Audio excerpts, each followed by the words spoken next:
Okay hello दोस्तों, कैसे हो? बढ़िया होंगे। आज का ना वीडियो लेकर, तो इस वीडियो के अंदर हम लोग बात करने वाले हैं आज जो मंडे नाइट रॉ का एपिसोड के बारे में। कैसा था शो, अच्छा था, बुरा था, सारी बातें करेंगे। आपको कुछ नहीं करना है, बस इस वीडियो को देखना है लास्ट तक। तो देर किस बात की है, स्टार्ट करते हैं। तो सबसे पहले रॉ की स्टार्टिंग होती है 6 man tag team match. Jey Uso, the New Day के Kofi Kingston, Xavier Woods versus the Imperium, Gunther, Ludwig Kaiser, Giovanni Vinci के बीच में मैच होता है भाई। और स्टार्टिंग में डब्ल्यूडब्ल्यू ने मैच डाल के अच्छा किया, एंटरटेनिंग मैच था। और वैसे मैं बोलूँगा भाई ये हैंडीकैप मैच था, क्योंकि गुंथर ने ज़्यादा फाइट की नहीं इस मैच के अंदर। भाई पूरा फाइट तो करी हमारे ये न्यूडे और जे ऊसो, और वहाँ पे लुडविग कैसर, लेवानी विंची ने। गुंथर बीच में मतलब जे ऊसो और गुंथर के बीच में भी इस मैच में टेंशन दिख रही थी। ऐसा लग रहा था कि मतलब एक 6 मैन मैच है जिसमें दो अलग सेपरेट मैचेस चल रहे हैं। एक जे ऊसो गुंथर का अपना अलग चल रहा है, और न्यूडे और इम्पीरियम के जो लुडविग कैसर, लेवानी विंची है, इनका अलग चल रहा है। भाई थप्पड़ जड़ दिया, और गुंथर ने भाई जो कांड किया इस मैच के बीच में, मतलब वो जे ऊसो वाली वाइब कर रहे थे गुंथर। मतलब हंसी आ रही थी भाई देख के गुंथर को करते हुए। और इसके बाद मतलब बेसिकली इस मैच के अंदर जे ऊसो ने फाइट बैक करने की कोशिश करी, कुछ मूव्स अच्छे थे कोफी किंगस्टन के, मतलब न्यू डे एथलेटिक मूव लगाती है भाई। और काइजर की तो खूब पिटाई हुई इस मैच के अंदर, पता नहीं भाई काइजर का क्या सीन था। पूरी पिटाई, मतलब काइजर और विंची की तो बेल के पिटाई हुई है। गुंथर बार बार हटे जा रहे थे, मतलब मैच रेसल किया ही नहीं गुंथर ने। और यही जे ऊसो और गुंथर के बीच में भाई हमको देखने को मिल रही थी चीज़ें। और बस इस मैच के अंदर क्या होना था, जे ऊसो ने स्पीयर मारा इस मैच के अंदर। मतलब जे ऊसो की वो जो ऊसो करके वो बोलते हैं, वो अच्छे लगे मूव्स के अंदर। न्यूडे के जो टैग टीम मूव्स रहते हैं वो तो ऑब्वियसली अच्छे ही रहते हैं। इसका एंड ऐसे होता है कि भाई काइजर को तो मार पीट के एक कर देते हैं, गुंथर को भी मार पीट के एक कर देते हैं। जे ऊसो ने स्प्लैश मार के लेवानी विंची को पिन कर दिया, और जे ऊसो और जो इम्पीरियम है वो, सॉरी, जे ऊसो और न्यूडे है वो जीत जाती है।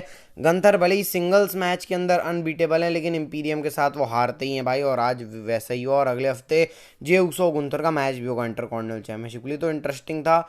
इसके बाद अल्ट्राले का वीडियो पैकेज भी देखने को मिलता है, इसमें वही सब बात करते हैं, पुराना डब्ल्यूडब्ल्यू अभी का टाइम, मतलब वही डब्ल्यूडब्ल्यू हाइप कर रही है। और मैं चाह रहा हूँ कि अल्ट्राले भी रेसलमेनिया तक आए ना, क्योंकि उनके लिए कुछ है नहीं। अगर हाँ कुछ अच्छे प्लान है तो फिर ला सकती है डब्ल्यूडब्ल्यू। इसके बाद बॉबी लैशली वर्सेस ब्रोनसन रीड का मैच आ रहा आता है। मैं सोचता हूँ उसे कौन जीतेगा भाई। बॉबी लैशली भी तगड़े बंदे, ब्रोनसन रीड भी। ऑस्ट्रेलिया में होने वाला है शो, और मैच अच्छा था भाई। मतलब दोनों ही मॉन्स्टर टाइप के, मतलब हाई एथलेटिक और मॉन्स्टर टाइप के बंदे हैं। ब्रोनसन रीड के रिवर्स होते मूव, बॉबी लैशली का करारा स्पीयर पड़ता है, और बॉबी लैशली इस मैच को जीत गए, ब्रोनसन रीड हार गए इस मैच को। फिर मैंने देखा रिपोर्ट्स आ रही हैं कि ब्रोनसन रीड एलिमिनेशन चेम्बर इसलिए मिस कर रहे हैं क्योंकि उनकी जो वाइफ है वो प्रेग्नेंट है, उनका बच्चा आने वाला है ब्रोनसन रीड का। इस चक्कर में पता नहीं भाई कितनी सच्ची है रिपोर्ट। और ब्रोनसन रीड हार गए इस मैच को, देख के अच्छा नहीं लगा, लेकिन चलो ठीक है। स्टार पावर आ रही है भाई, ड्रू मैकिंटायर, बॉबी और रैंडी ऑर्टन ऑफिशियल हो गए। इसके बाद आता है शो का सबसे इंपॉर्टेंट सेगमेंट। कोडी रोड्स आते हैं, कोडी रोड्स रिंग के अंदर आते हैं। वो बोलते हैं what you guys want to talk about, WrestleMania की बात करते हैं, फिनिशिंग द स्टोरी की बात करते हैं। बोलते हैं कि तुम लोगों के ही कारण मैं ये काम कर रहा हूँ। मतलब कोडी रोड्स ने जो रोमन रेंज से फेस करने का डिसीजन लिया वो लोगों के कारण, क्योंकि वी वांट कोडी लोग पसंद कर रहे थे। फिर उन्होंने वो वीडियो क्लिप चलाई जो मैंने आपको दिखाई थी ना, पैट मैगाफी के शो में रॉक ने क्या क्या बोला था कोडी क्राई बेबीज, उसके ऊपर रिएक्ट किया कि भाई मैं इमोशनल हो रहा हूँ लेकिन मैं रोऊंगा नहीं, वरना मैं कोडी क्राई बेबीज हो जाऊंगा, ऐसे करके रॉक को बोलते हैं।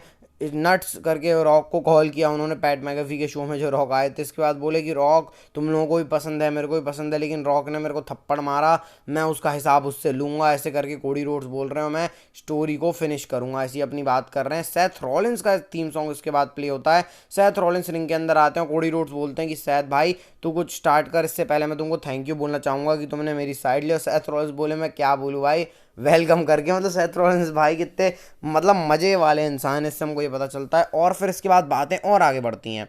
फिर इसके बाद सेथ रॉलिंस बोलते हैं कि देख भाई, मतलब मैं इसको कैसे बोलूँ भाई, डब्ल्यूडब्ल्यू ने इतना मस्त तरीके से इसको प्रिपेयर किया। सेथ रॉलिंस बोलते हैं कोडी रोड से कि देख मैं समझता हूँ कि तुमने मेरे को वर्ल्ड हैवीवेट चैंपियनशिप के लिए फेस क्यों नहीं किया। मतलब सेथ रॉलिंस वही बोल रहे होते हैं कि भाई हाँ तेरे को अपनी स्टोरी फिनिश करनी है, मैं तेरी स्टोरी का रियल मतलब समझ गया कि तू रोमन रेंज को हराना चाहता। और जब मैंने देखा कि तुमने बोला है कि तू रोमन रेंज से हर चीज़ ले लेगा, तो मेरे को लगा हाँ भाई तेरे को लेनी पड़ेगी रोमन रेंज, और तेरे पास ये आखिरी मौका, मतलब तेरे पास ऐसा सेथ रॉलिंस बता रहे थे कि आखिरी मौका है, क्योंकि रोमन रिंग्स के पास बहुत पावर आ जाएंगी, लेस चैंपियनशिप डिफेंड होंगी डब्ल्यूडब्ल्यू के अंदर, और फैंस को जो वो डिजर्व करते हैं वो नहीं मिलेगा, क्योंकि रोमन रिंग्स का आपको शेड्यूल पता ही है। सेथ रॉलिंस उसको बोल रहे होते हैं कि जब बात होती है ना ब्लड लाइन से लड़ने की, इससे लड़ने की, उससे लड़ने की, तो मैं आगे रहता हूँ। और याद कर पिछले साल का रेसलमेनिया जब 39 था तो तूने रोमन रिंग्स को हरा दिया था, लेकिन सोलो ब्लड लाइन के चक्कर में तो चैंपियनशिप हारना पड़ गया। और इस बार मामला डबल है, क्योंकि इस बार सोलो सिकोआ हैं, जिमी यूसो हैं,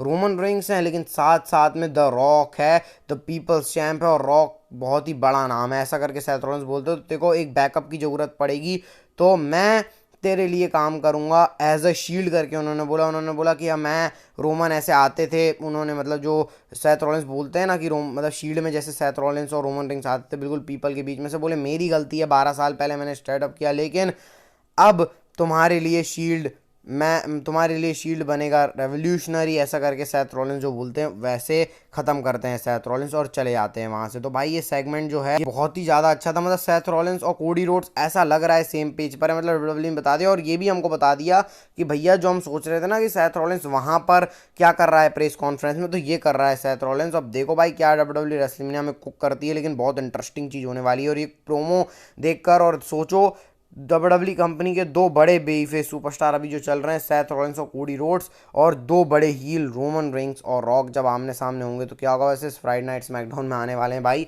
तो देखते हैं वहाँ पर क्या होने वाला है। अगला मैच आता है लिव मोगन वर्सेस जोरी स्टार्क के बीच में। ज़्यादा कुछ ऐसा कुछ था नहीं मैच में, बहुत लिव मोगन को बहुत टाइम रेसल करके देखने के बाद बहुत अच्छा लग रहा है। जोरी स्टार्क को हार मिल गई और भाई जीत गई लिव मोगन इस मैच को, और उन्होंने अपना स्पॉट कर लिया है एलिमिनेशन चेंबर में कंफर्म। तो बैकी लिंच, लिव मोगन और बियंका ब्लेयर होने वाले हैं। इसके बाद भाई आता है जेडी मैकडोना आर-ट्रूथ का मैच। आर-ट्रूथ भाई मैं इसको कॉल कर रहे हैं कहाँ पर है तू, और बस मैच शुरू हो जाता है। आर-ट्रूथ ने पूरा जॉन सीना टाइप में रेसल किया, जॉन सीना शोल्डर टैकर मारते हैं वो लगाया उन्होंने, 5 नकल शक्ल लगाया। मैच में आर-ट्रूथ ने पकड़ बनाई, लेकिन at the and Damien priest के जजमेंट की थोड़ी डिस्ट्रक्शन कारण जेडी मैकडोना जीत जाते हैं। फिर सबने अटैक कर दिया, DIY ने आर-ट्रूथ को बचाया, और ऐसे करके भाई सीन हो जाता है। और अगले हफ्ते 8 मैन टैग टीम मैच है, judgment day versus miss DIY, और आर-ट्रूथ DIY को आर-ट्रूथ ने DX करके भी बोल दिया। तो भाई आर-ट्रूथ के मजे चल रहे हैं बैक स्टेज। कोडी रोड्स और सैमी जेन का भी एक अच्छा